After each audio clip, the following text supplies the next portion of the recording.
Okay. Okay, great. Welcome to our February live stream. I'm Melanie Ting, and I'm here with Fortune Whelan, Kelly Jameson, and Stacey Agner. And we are all hockey romance writers, so we talk about hockey and romance, a lot of hockey. So how was everyone's Valentine's Day? Did anybody do a Valentine's or a Galentine's?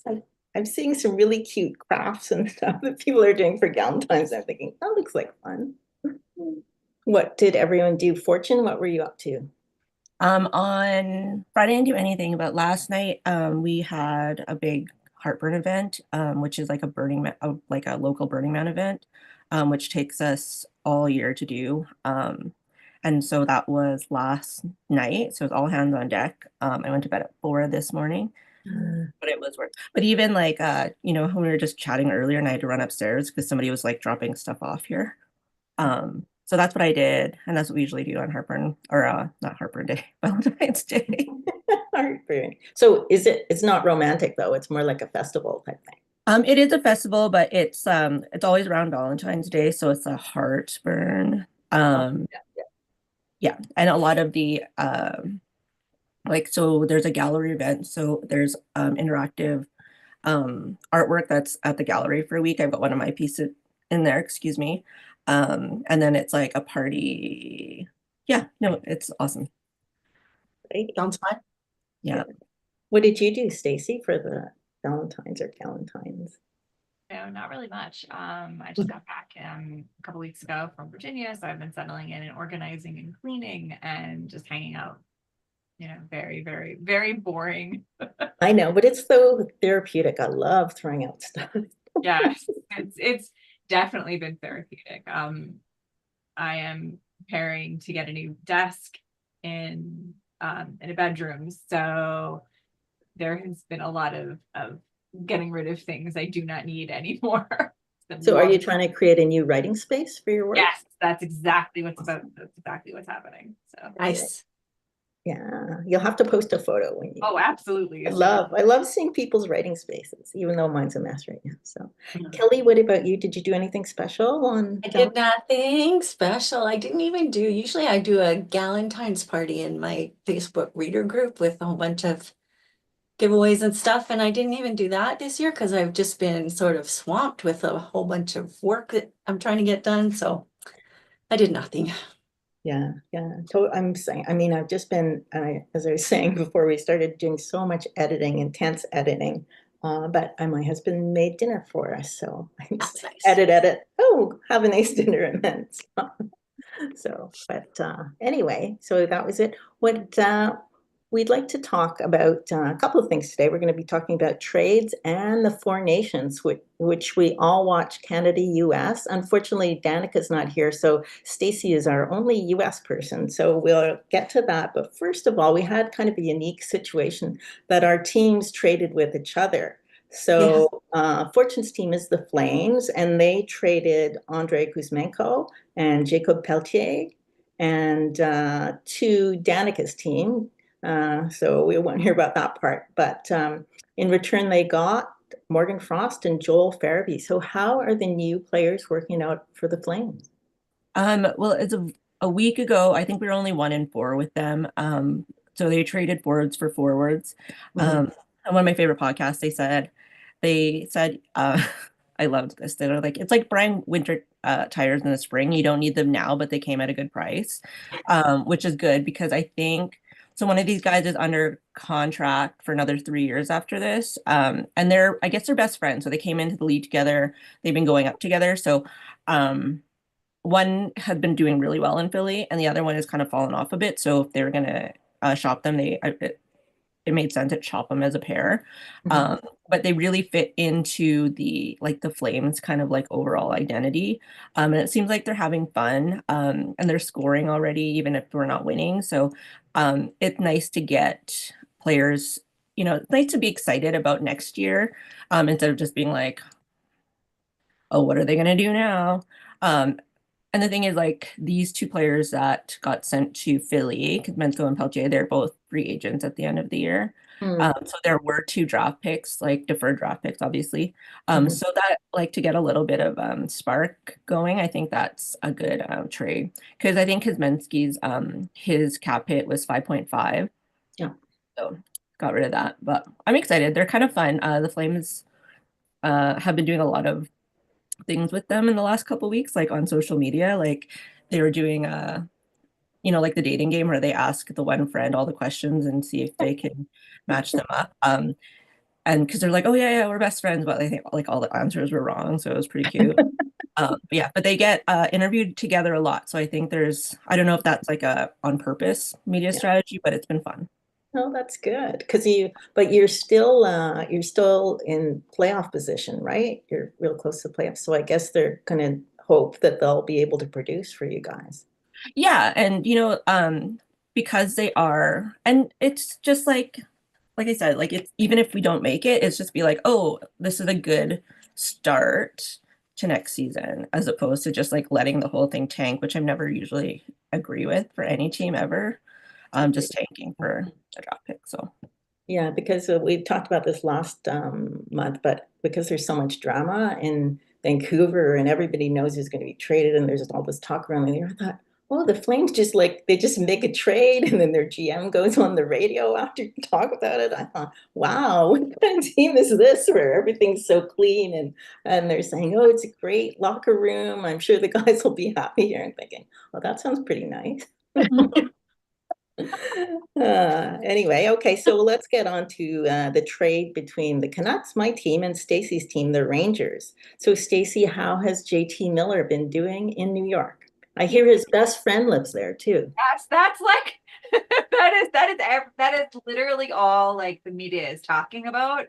What, you'd think they would mention the fact that he started his career here, but what's been focused on is his relationship with Vincent Trocheck, who was his best friend from childhood. And so literally, like, the story is he got off the plane and basically moved into Trocheck's house.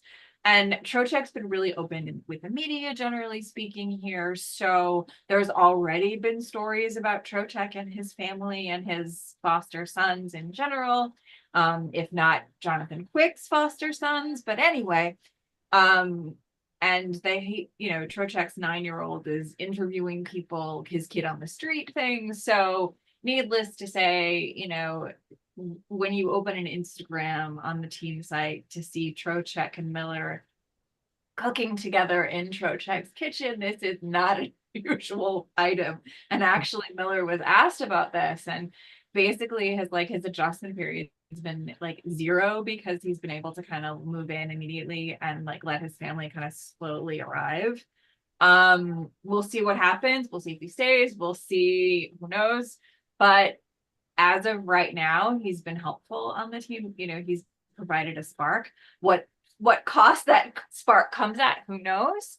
But and how long the team will be able to sustain this, because again, like this whole second half has been like the Rangers basically going from one losing streak to the next, and kind of, so we'll see what happens. It looks nice, it looks nice to see them happy, so we'll see. Good. Yeah, he seems really happy, and I know he got 2 points his first game. Yeah. He scored a goal and got an assist. So, and he's playing on the top lines there? He is. Basically, they're trying to kind of use him as a spark plug to get Zibanejad and Zibanejad specifically going. Because that was one of the big issues, is that he wasn't. Mhm. But he had, Zibanejad has been going, which is nice to see. Hopefully, like, the other thing that people are talking about is that, like, you have something like the Four Nations, and then teams, the players come back to their teams full of excitement and happiness. So we'll see. I mean, we'll talk about this more later, but just very, very briefly, seeing Zibanejad score for Sweden was a very, very nice thing to see. So, Well, that's good. Yeah, because Ray Ferraro was talking about it, and he said the Rangers room is pretty quiet, so that Miller might be a good addition. So Yes. I guess every room's different. If you've got a really strong personality coming in, it's good for a quiet room, but maybe not so much for a room where there's other strong people. So, yeah. For the Canucks, they got Philip Heitel. Heitel. Cheeto, They yeah. keep giving him, they keep pronouncing it differently. I went to high school with a guy with that name, and he pronounced it Chitel. So I don't know. Heedle. And defenseman Victor Mancini, who we haven't seen yet. Maybe it's a young guy who, like, I guess Brandstrom, who we got as well in that deal. He's they had him in the AHL for a while. They had him, Mhm. so we'll see. But he's a really good young up and coming defense person. And he's a right side defense person, Yeah. which is always hard to get. So, but anyway, Heedle's been excellent, just amazing. It's really hard for me to say this is what happened, because what the Canucks did was they made the trade and they got a draft pick from New York, and then they immediately flipped the draft pick, got another defenseman and another forward. So it was like we got like 4 new players at once. So it's hard to say this is how the trade is going, because it really changed the team. And what I was so shocked at was they added 3 players and we were so much faster. I mean, the Canucks had been so slow. Sometimes you play like a really fast young team and you're like, oh my God, like they're just blowing by them. And suddenly we had that speed and we were backing other teams in. So it's pretty interesting. I think it's not just speed. We got defenseman Marcus Pettersson from the Penguins, and he's able to send those outlet passes and get things going. So I think it's 2 things that they played, and I think we won since the change 3 out of 4 games. But the other thing that was pretty interesting is they played really well, and when Hughes was missing, he's been injured for the time that all the new players have been in. So that's even better, because the team was super dependent on Hughes. And one of the things that was really hard during the playoffs was the teams would just like target in on him and hit him and injure him. And then because they knew he was kind of the linchpin for the team. So I think it just helps if you can spread the workload and spread things around. So, and further to what we talked about in January, it's just like not to have the drama anymore. Like the whole thing, Miller and Pettersson getting along, are they fighting? What's it all about? What happened? Like nobody's going to know. And it's just nice that we can move on and not talk about that. Yeah, I was just going to ask if that's going to make a difference with the morale issues in the room. Definitely. I mean, it's not like Elias Pettersson got better right away, but it's just like we don't have to talk about it anymore. And he did have like one really good game against the Leafs, so that was fine, and another okay game. So we'll see, but it's not like, like Miller, the first shift, he's like scoring right away. It's going to take more time because I don't know what's going on. I still don't know what the problem is. So since Kelly doesn't get to talk about a trade, we wanted to talk to her about something with the Jets, and that is the idea that the Jets are in win now mode. They've got a really good team. They're on the top of the league. They've got everything, and so when you've got a situation like that, you want to throw all your cards in and say, okay, what do we need? We're going for the cup this year. And the other thing is there's concern among some of the pundits that when the cap goes up a lot, it's going to start to affect smaller market teams, that they may not be able to afford to do as much or get as many players. So get everything while you can while the cap's lower. So what do you think, Kelly? What do the Jets need? Are they ready to go to the cup, or do they need like a magic ingredient? You know what? There is no magic ingredient that they need. I think the consensus is like they're pretty solid everywhere.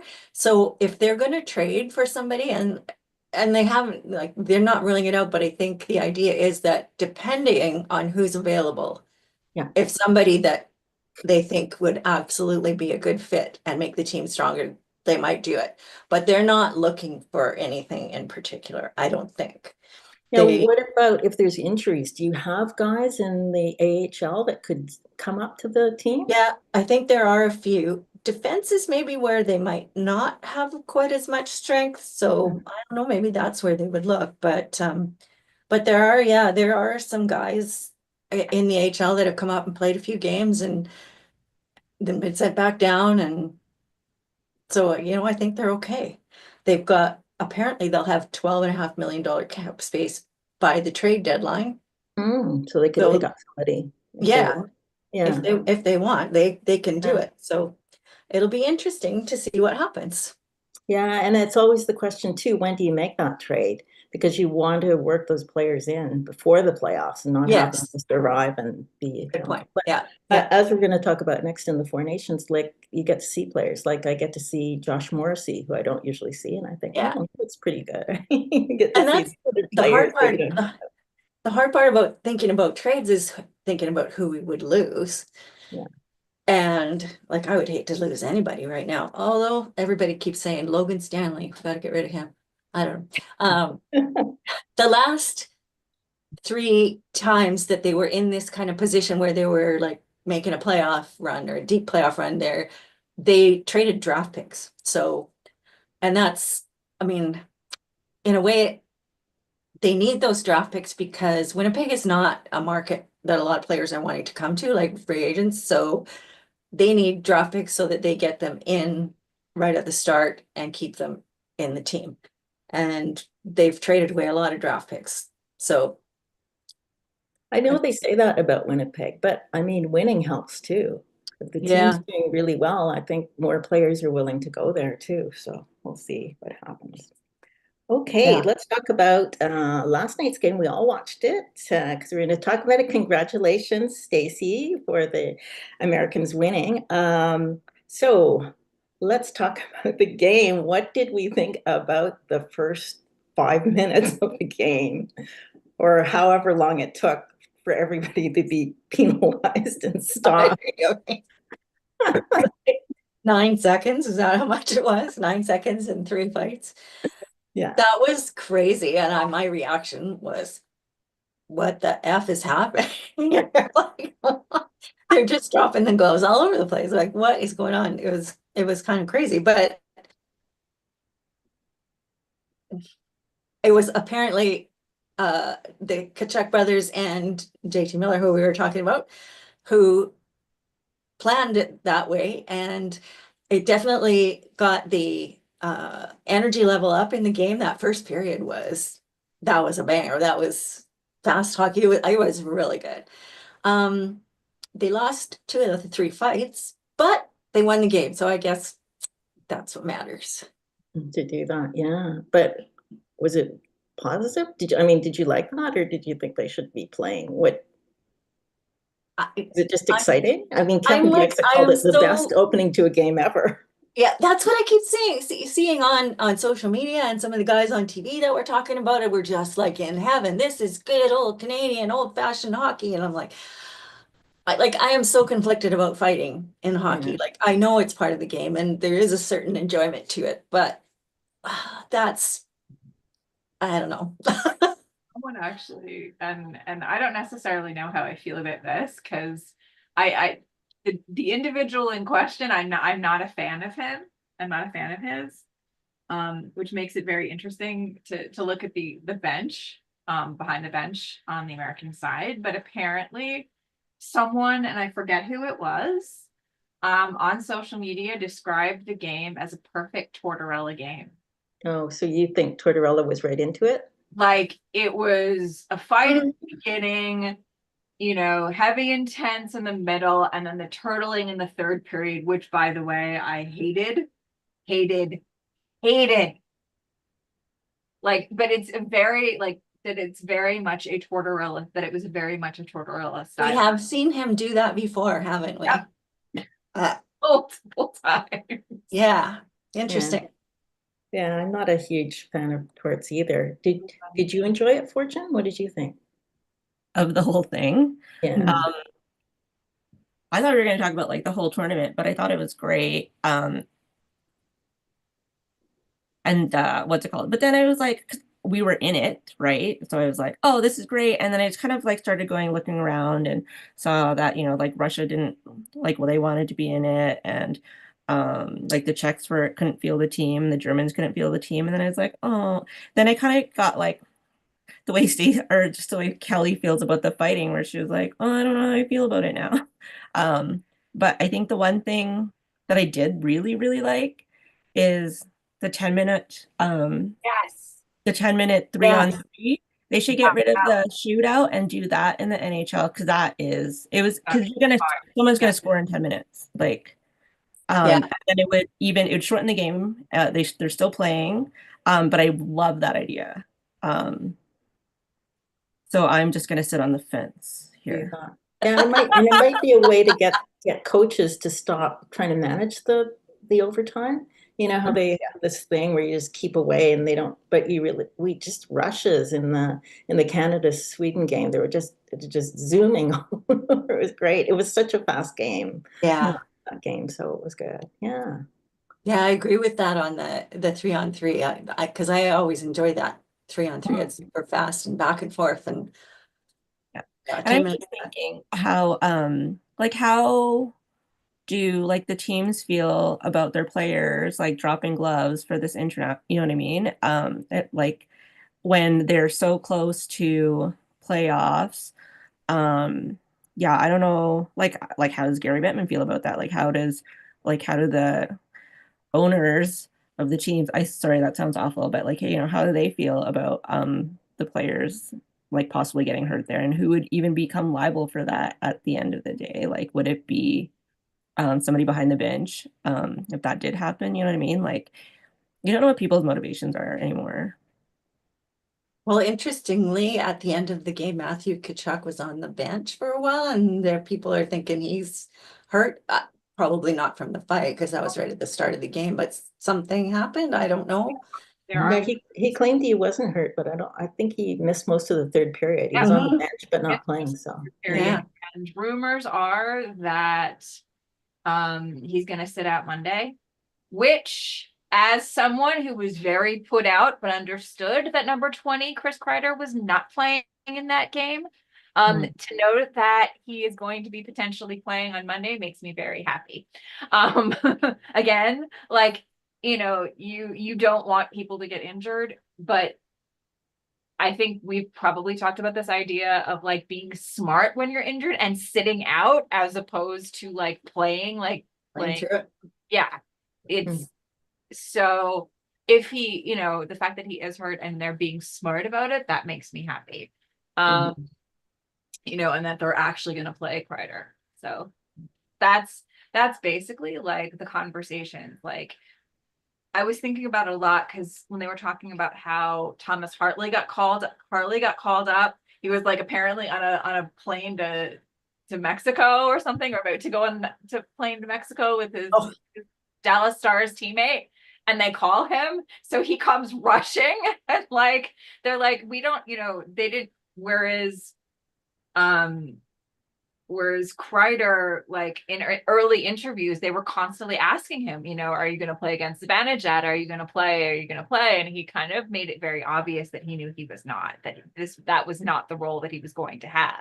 So like having him as that reserve sitting there, I have issues with the coaches for that, but the fact that he is there and ready to play on Monday is a very exciting and good thing. Well, but I think they should. They always have reserves. I mean, Yeah. somebody's got to not play. The only reason that Harley was called up was because 2 defensemen went down.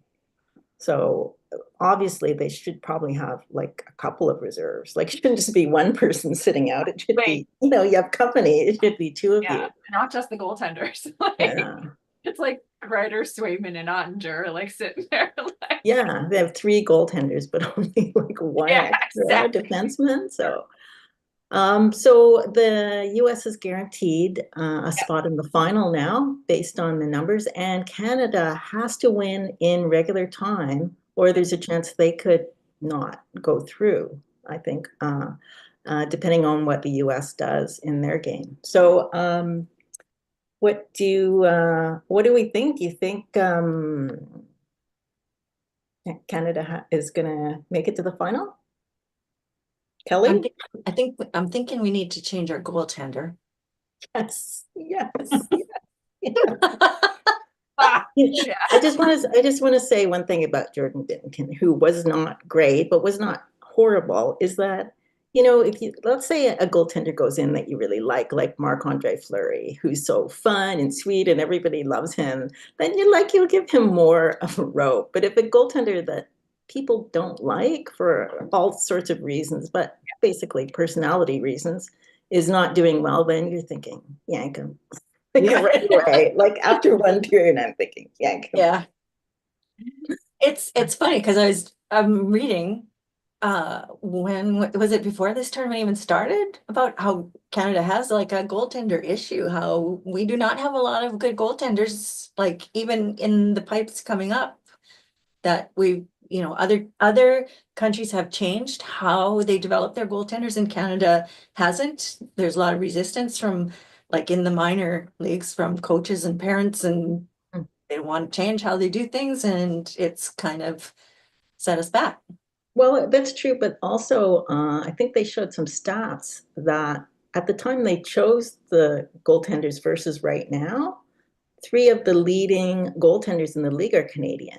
Like, is it Logan Oh, Thompson, the oh one yeah, for yeah, yeah, Washington? So it's yeah. just that we have good goaltenders, but they didn't actually choose them. So maybe as always in Canada, there's complaining about the selection process, which I know you're going to get into later. But I'm gonna how come they didn't choose this guy or that guy? But in this case, it's like, how come there's yeah, these three really good goaltenders and you didn't yeah. choose any of them? So Yeah. yeah, that's where we really need the injuries, not on defense. Right. So, do you think Canada will beat Finland? I guess we have to beat. Finland looked pretty good. Did you guys watch the Finland-Sweden Yeah. game? I did not watch that game. They adjusted big time after their first game against the US. Number one, they changed their goaltender. Mm. Lankinen, who was really good in net against Sweden. And then they also played Capo Caco, who has a tendency to fire up offenses, and he did, and it was beautiful. He replaced Joel Armia. I mean, there were some other changes that they made, but like the team that beat Sweden looked like a different team than the United States played. So who knows? Like, but Canada's a great team generally speaking. So I mean, it's anybody's game. It really I is. mean, I Like, would have to ask your opinion, but I did think it was pretty close for most of the game. I mean, and and you might say, well, if that soft goal hadn't gone in or whatever, it would have been totally different. But I did think that the teams were pretty even in terms of the play, and the shots were almost identical, I think. Yeah. So Mm. I'll be watching tomorrow. definitely. Yep. Yeah, I mean, I didn't watch all of Sweden, Finland, but that's another great game where there's a rivalry between the countries and everything. So the game's much more passionate and it's exciting to see. And I think they deliberately put it on at a time where people in Finland and Sweden could see it too. So that's great. Yeah, no, and it was really interesting to watch, like the sort of the anger sort of simmering in a very different way.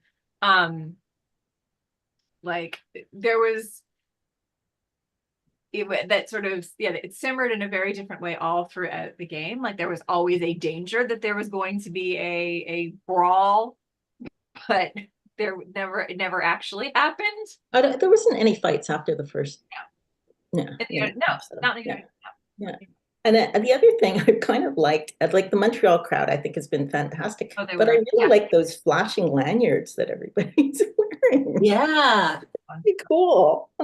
They're like an effect in the whole arena. So that's nice. And I would also like to say that the French on the ice, what is it? Confrontation, quatre nations. That sounds a lot better than Four Nations face. Oh, I didn't know. Confrontation nation. So yeah. Yeah, but no, the Montreal crowd has been fantastic, I think. And yeah, if you're not going to get to go to Mexico, I think Montreal's a nice place to hang out.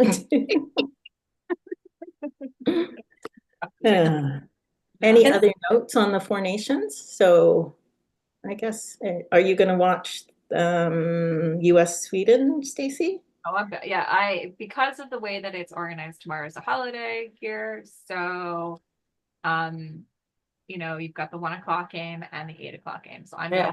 it's gonna be a day like it was A on hockey Saturday. day. Exactly. Hockey day in Yeah. New Jersey. So, Yeah. Yeah. I have okay. to say, I was kind of surprised about the intensity last night because there was a lot of talk about, and I mean, people are comparing this to an all-star game and saying, oh, just do away with the all-star game. This is way better. Yeah. Because an all-star game, they're always really cautious and it doesn't mean anything. But I guess this means something to these guys, and they were like all in, regardless of the worries about somebody being injured, they were all in. So Yeah, We're it's also been great. And I think for people that haven't been able to see like Olympic hockey at the highest level yeah, before, it's like been an eye opener. They're like, wow, people really care about this. yeah. Definitely. And it's nice. I really enjoy seeing the camaraderie between the guys, all these different people playing together and joking around and everything. So Oh, and the it's rivalries inspiring. too. What's that? And the rivalries too, because guys that play on other teams and have a little rivalry going through the regular season and then drop the gloves right on the opening phase. Yeah. It was also like one of the interesting things that I've seen throughout the various articles talking about this. And I don't know if you guys saw this as well, but the Olympic federations have been involved in this. And like at least with the networks here, they've been promoting it as a like sort of preview for next year's Olympics. Mm, Part of, I suspect, the reason why it matters so much to the players playing is that they are in front of their national federations and they would like to play for the Olympics. Like mhm. part of it is, the idea of like the rivalry and the pride between countries. Right. Also, like this personal, I would like a gold medal. I would like to play for my country. Yeah. Getting the NHL players back to play, I want to play. And that is, I think, part of what's driving that. But Do that. Yeah, in Canada they've been running ads around the Olympics too, I think. Right? Did I see that? Yeah. Yeah. Okay. So yeah, that's good. And it's I did hear like a comment that Matthew Tkachuk was coming up for a big hit in the Finland game, and then he saw it was Barkov, and he's like, "Mm, I don't think I'll hit him." yeah. Yeah. So Yeah. anyway, so maybe you're gonna have to be in a different locker room next week. Yeah. Yeah. So, okay, now I don't know, Kelly, can you share the visual? Danica did us a best dress. Oh, I completely forgot about that. Let's Yeah, see. so while I'll give you time, I'm gonna say Okay. that I was reading a really interesting article about the NFL, and they have a fashion editor on staff. And what he does is he helps hook up people with opportunities to like model or represent or use clothing by different brands and stuff. And he runs their social media. I think they have an NFL style account. And I was thinking, do you think we should do that in the NHL? Or do you think there's enough stylish people that we could do that? What do you think, Stacey? I absolutely think so. Like, I think there have been like attempts to like unofficial best dress lists, and I think ties between like players and fashion designers for Fashion Week at least. Like, I think there absolutely is a possibility for something like that. Do I think like do I think the entire league will go for it? Absolutely not, because I think you have, you know, owners like, and the first one that comes to mind is Lou Lamoriello, um, who's notably famous for not showing suit pictures, whereas like, and not interested in things like, that sort of remotely, come towards modern era fashion. Mhm. So who knows? But I do Sean Avery used to try and Yep. bridge that. He worked for Vogue or something as an intern, but Yep. he was a bit of a polarizing player. So I don't know if other people were into it because he was into it. What do you think, Fortune? Are there enough stylish guys in the NHL? I think if you want to put butts in the seats and sell tickets, you should market your product. And your product is your players. Product is your players or your polarizing players like Sean Avery, right? Like he brought attention to hockey the way people wouldn't have normally. And like if people weren't interested in the suit pictures, or like there wouldn't be suit pictures right now. So Yeah, to do that. I'm like- Yeah, and I mean, because if you look at the NBA, I mean, they've got some super stylish guys in the NBA, and even just the draft or whatever, what the young guys wear, you're thinking, wow, it's like, 20 times more fashion forward than I think I've seen on NHL players. I guess Austin Matthews, to some extent, is pretty interested in fashion. He's did a photo shoot for somebody, and Yeah, yeah. do that. What about other Jets players, or generally, what do you think? I generally I think there's lots of guys that Mhm. dress fashionably, and there could be more. I think if it Yeah. was promoted more. Mhm. And I think it's a fun thing. I'm thinking, as a kind of old school hockey fan from like way, way, way back when there were only 6 teams, um, that it's probably not something that the men fans care about that much. But women viewership is increasing, and why not? If you want more women to watch, that's a good way, right? Yeah, I mean, are we making them into I don't know, I don't want to get back into that Are we whole hockey objectifying them? romance Yeah, I thing where know, it gets right? too off the page. Are we objectifying them, or Yeah. they just look I mean, good? Yeah. And I'm- also, don't they have trouble finding suits and stuff though? Because of like, their bodies, like their Because of thighs their and butts are thighs so and their big that butts, they yeah. can't wear like regularly. But football players must be even bigger because they have huge upper bodies and everything. So, okay. So can we get the photo up? Yeah, I got it right here. I will share my screen. Where is it? There. Okay. So, shall I start up here in the top left? Not my usual Yeah. kind of suit picture, but hey, this is what the guys are doing that aren't in Montreal at the Four Nations. Yeah. This is Adam Lowry, our team captain, who is in the Turks and Caicos and having a very good time, it seems. Oh, nice. Okay. How All right. Point to another one. about the right underneath that? that's mine. So this is one of my typical suit pictures, I guess, except it's not flames. So this is Callie Flanagan with the PWHL, and she took a photo. So I saw this in Edmonton. So I pulled this picture out of an Edmonton airport where they had somebody lined up. Their kids lined up waiting for them to come, which I love so, so much. Aw. And then, so I was kind of looking around a little bit because I guess they're touring around Western Canada. And when they came in through Vancouver, even more people, like it was incredible. But the best thing is that all the women, they came out and they're just in track pants and beanies, like no, not a suit, not a high heel in the house. But they just look so cool. So I love it. I love it. So the men we can objectify the men, but the girls, they can be comfy.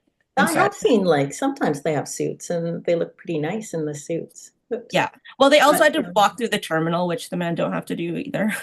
it seems like the PWHL tour is kind of weird because they were in Seattle and Vancouver and then they went back and played their games and now they're in Calgary. So I guess they're They're not trying in to Cal- work the season in too, are they? I'm not sure. They didn't come to Calgary. They were in Oh, they Edmonton didn't. at Rogers Place. Oh, okay. Okay. Yeah. And then I have a photo here. I know it's not the spot right now. But in Edmonton, at Rogers Place, it was the attendance was 17,000, like they sold it out, 17,518. Mhm. So people from all over Alberta, which makes me so excited. Yeah. Great. They might, I guess it depends logistics, where they're going to put the next teams, but Yeah. sounds like there's lots of interest. So, Yeah. okay. Next, I think, is that Danica's choice? That That is one in the middle there? that is No. mine. Oh, that's yours. yours. Okay. That is number 23. That is Adam Fox. I was looking through all these, like going into the Bell Center. USA Hockey was really good about having these like style pictures. And it was interesting because like I had looked through a bunch of the different ones. What stuck out to me is the fact that like the coat that he's wearing is like a long winter coat. And it's the brown, it matches the tie, it matches the rest of the outfit. And I picked the picture for many reasons. I liked the outfit combination, but what I also wanted to draw attention to was an article that came out a couple weeks ago, going deeply into Fox's background in a way that I'd never actually seen before. He talked about his pride in his Jewish faith and his Jewish heritage, how he goes to services, that it's something that is important to him. And it was interesting to see because like it's taken him like years to be comfortable enough to talk about it. So I'm glad that he's finally gotten to that stage. And you know, if you ask me, like one of the reasons why I'm rooting for Team USA in the final in that I would, it's an interesting question and a fraught question to think about for me. But generally speaking, there are 3 people that I am rooting for specifically. The rest of them are, you know, playing for the team. But I mean, there are others as well, you know, with Kreider in the mix as well. But you've got Jeremy Swayman, Adam Fox, and partially Jack Hughes. So, and that's why, like, you have players across, you know, the NHL, and of all of them, the 3 Jewish players were picked by the United States, including Fox, who runs the second power play unit on Team USA. So, Yeah. Yeah. Okay, the next one is mine, and this is Elias Pettersson. So this will be my wildest thing too, but we have now 2 players on the team called Elias Pettersson. And one is Elias Pettersson, and one is Elias Pettersson. But if you're hearing somebody call the game, it is really hard to remember which one is which when they're saying this happened or that happened. So anyway, it's I would show you because he was drafted by the team a couple of years ago, but he just started playing up in the NHL a couple of weeks ago. He's been doing really well too. So anyway, so we have 2 guys with exactly the same. That is amazing. Now, I cannot read what Danica said about this one. It was Travis Sandheim, I think. Is that who it is? Oh, yeah, Yeah. that's right. Yeah. So he's playing for Team Canada, I think. Yeah, he's from Elkhorn or something, Manitoba. Oh, Elk or something, someplace like that. Yeah. But elk in it. Oh, Yeah, Awesome. and he would be like another player that I don't really know, and then you get to Yeah. see them because they're playing in the 4 Nations. Yeah. Yeah. Cool. Mhm. Okay. Stop share. There we go. Great. Okay. Now we're on to our wildest thing. So I'm going to start because I just started talking about it. So we have Yeah. 2 Elias.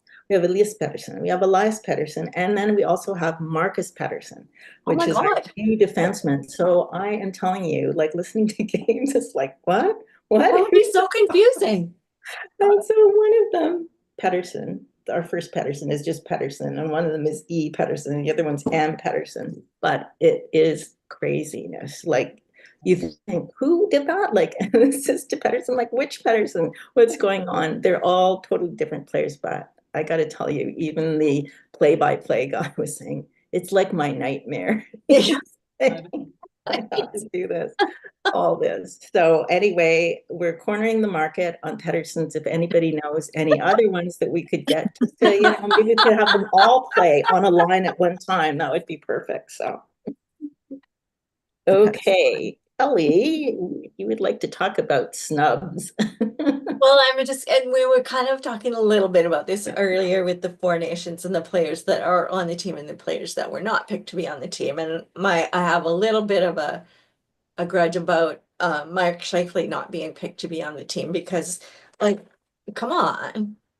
There are guys, I mean, he's a center and there are some really good centers on the team. Like nobody's going to begrudge Sidney Crosby or Connor McDavid or Nathan McKinnon. Like they should absolutely be there. But there's other players that I like. Sam Bennett over Mark Scheifele. Like what? Anyway, I mean, There has been some conversation that there's a lot of Tampa Bay players. And is that like the coach's decision or was that the organizational decision? Yeah, because he's I didn't realize that. out there. Interesting. So, yeah. Interesting. Anyway, you know what? It's fine. nobody wants to get injured right before the playoffs, so Mark Scheifele is probably off somewhere on a beach right now, having a nice time. To do that. Yeah, I mean, it's the same thing that happened with the Canadian World Juniors. After they lost, everyone was like, well, you didn't choose the right player. So it's almost like a relief to be Finland. We've got everybody. I think there's one guy who's not playing that's in the NHL that's Finnish, which must be so sad. But I think everyone else is on the team. So Yeah. anyway, okay, Fortune, do you have some birthday things you want to share with us? Yeah, again, not really wild. It's more kind of silly, but today is Harvey the Hound's 41st birthday, so it's a milestone birthday. But in his defense, he was the very first mascot in the NHL. Oh, I didn't know So that. that's the 31st mascot of the NHL. Also, he shares a birthday with Lanny McDonald, who is 72. Oh. McDonald is And who 72. was it? Was it Craig McTavish that pulled out his tongue? Um, oh, I can't remember. Oh, and they were both here for Hockey Day in Canada. And sorry, I forgot to tell you guys this, but Lanny McDonald was doing the rounds at the bars downtown. That's awesome. Oh, and the best part is the lovely waitresses and servers were so young, they didn't know who he was. Aw. Oh my God. Yeah. You Yeah, want to feel old. yeah. Okay. By the way, I meant Harvey's tongue, not Lanny's tongue. So Knew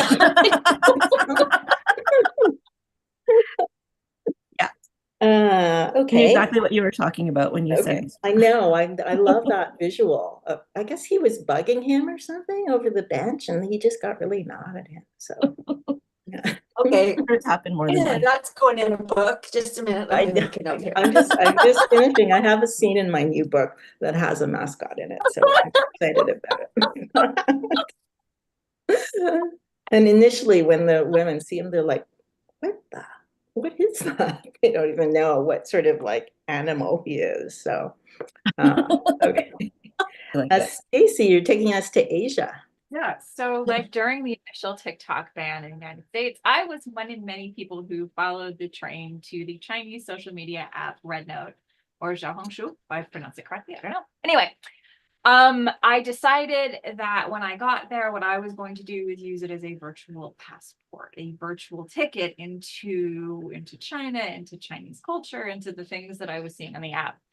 And luckily for me, the timing was such that I got onto Red Note right around the time that China was preparing for the Asian Winter Games and they were hosting in Harbin. So I was able to see a whole bunch of really cool things. I was able to see some of the setup. Like if you're on the app, you could see the setup, the arena, and I started to follow some of the players on the Chinese national team. And one of them actually posted on Instagram. I don't know if you can see if I can. There we go. Simon Chen on Instagram posted his gear that the Chinese national team, members of the Chinese national ice hockey team were given. And it was a team, I want to say it was like a tournament of 12, and it was fast. It was just a really cool thing.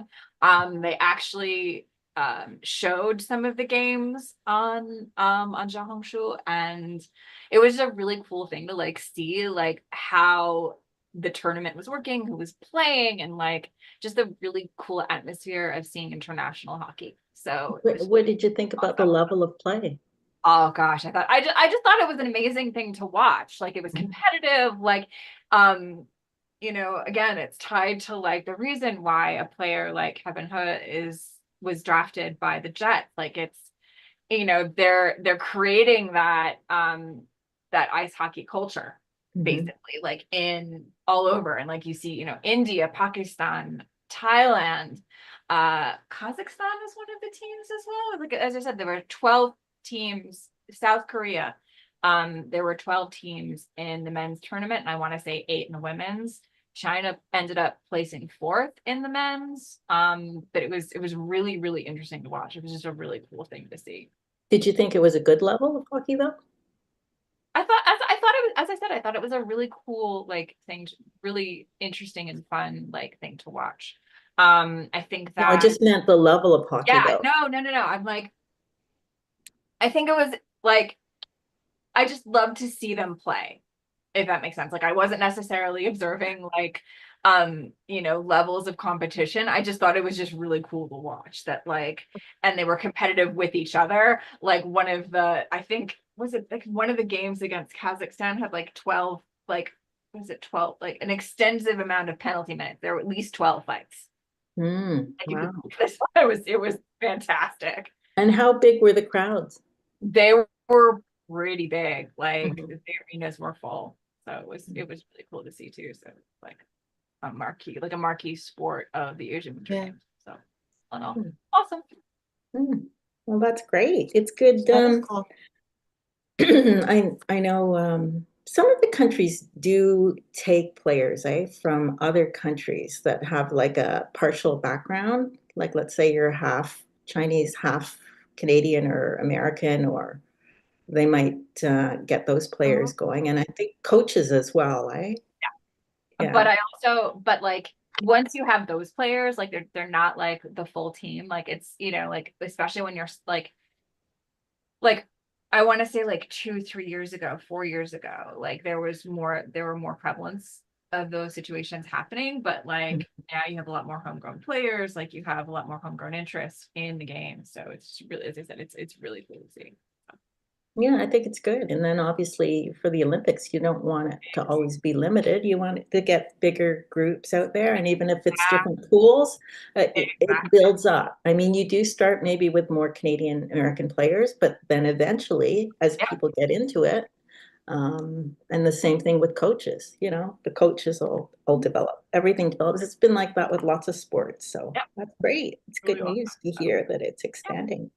All right, Yeah. and I am a bit early, but we're going to wrap up, talk about new books. I know that Danica's not here, but she re-released one of her books, so that's pretty interesting. We'll have to ask her about that next time. And Kelly has some book news, I think. Yeah, it's not Um, a new release, but I got the rights back to a whole bunch of my hockey books from my publisher. So I am in the process of working on them, getting them all cleaned up and formatted and re-released. And I think a couple of the Aces hockey books are now up on retailers everywhere, and we're working on getting them out one by one. So it'll be some of the Aces hockey books and my whole Win hockey series. Win Uh, Hockey. Yeah. yeah, The will Win be Hockey was a family, right? the Win Yeah, family. Yeah. yeah.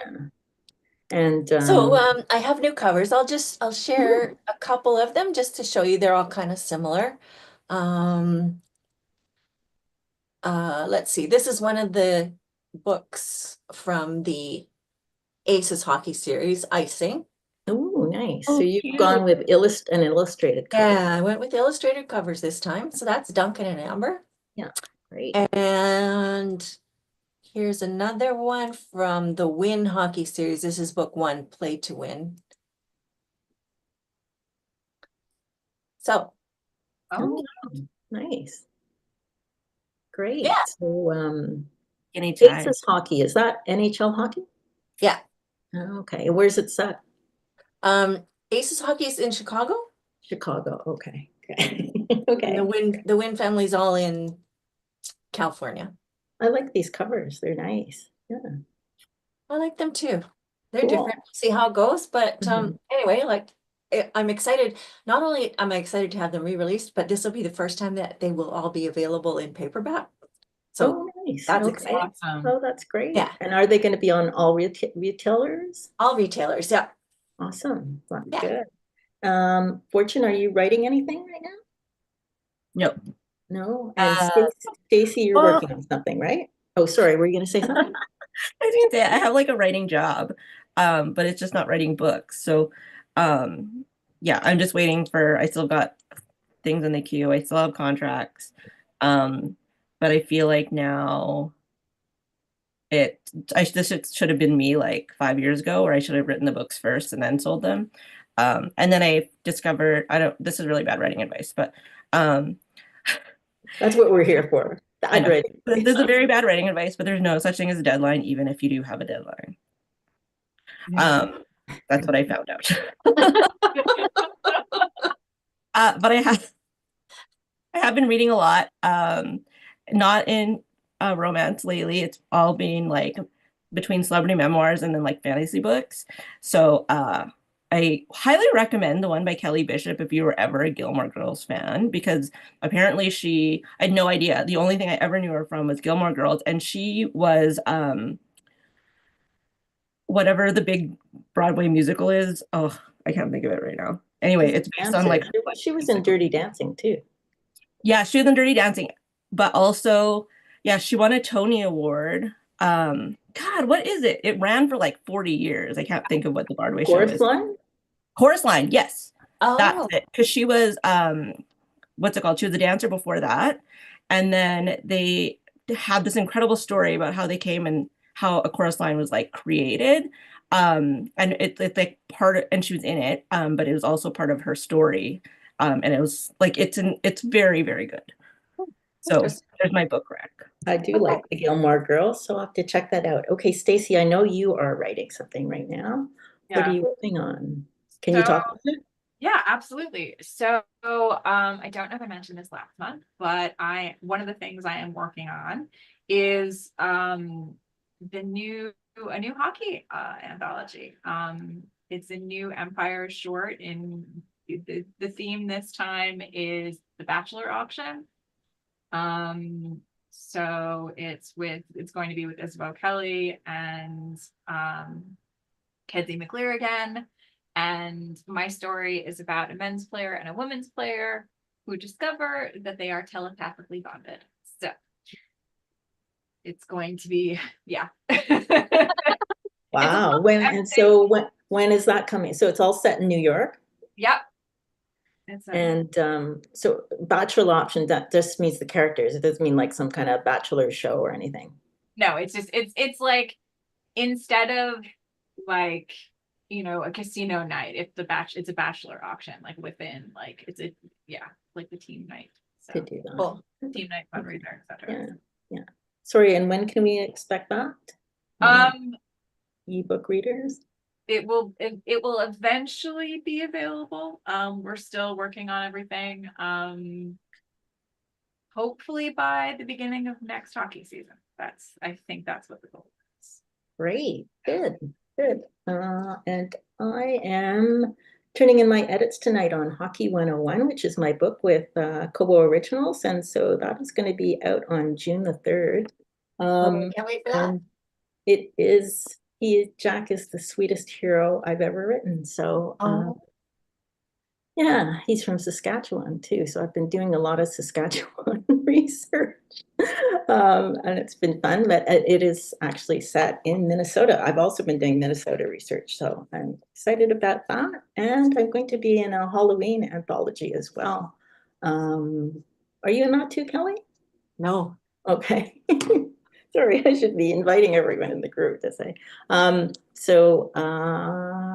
I've got lots of things coming out. Two Cool. things coming out this year, and the edits are almost done. Yay, phew. Okay, so this is it for us today. We're going to be back in March. Did we set a date yet? I think the 16th we talked about. Okay, perfect. 16th of March. We'll see you then. Thank you very much for joining us tonight.